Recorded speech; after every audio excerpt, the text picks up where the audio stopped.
رسول اللہ صلی اللہ علیہ وآلہ وسلم نے فرمایا، ہمارے اور کافروں کے درمیان فرق نماز ہے، جس نے نماز چھوڑ دی اس نے کفر کیا۔ مسلمان اور کفر و شرک کے درمیان فرق نماز ہے۔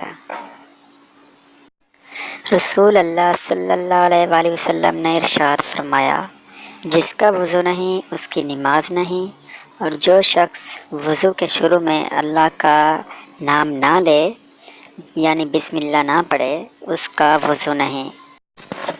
نماز گناہوں سے نجات کا طریقہ۔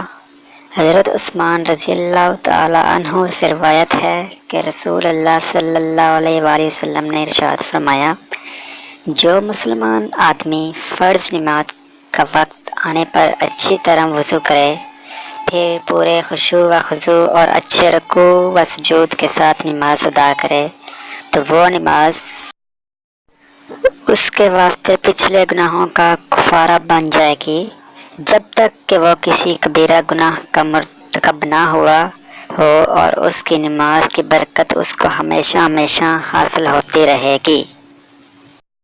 رسول اللہ صلی اللہ علیہ وآلہ وسلم نے فرمایا، من ستر مسلمن سترہ اللہ یوم القیامہ، جس نے کسی مسلمان کی پردہ پوشی کی، اللہ تعالیٰ قیامت کا دن اس کی پردہ پوشی کرے گا۔ رسول اللہ صلی اللہ علیہ وآلہ وسلم نے فرمایا، جو شخص 2 ٹھنڈی نمازیں فجر اور عصر پڑھتا ہے وہ جنت میں جائے گا۔ صحیح بخاری سے روایت ہے۔ رسول اللہ صلی اللہ علیہ وآلہ وسلم نے ارشاد فرمایا، جس نے صبح کی نماز ادا کی وہ شخص اللہ کے ذمہ میں ہے۔ مسلم سے روایت ہے۔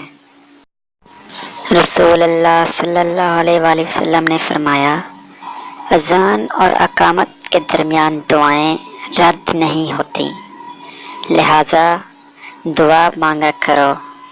بخاری شریف سے روایت ہے۔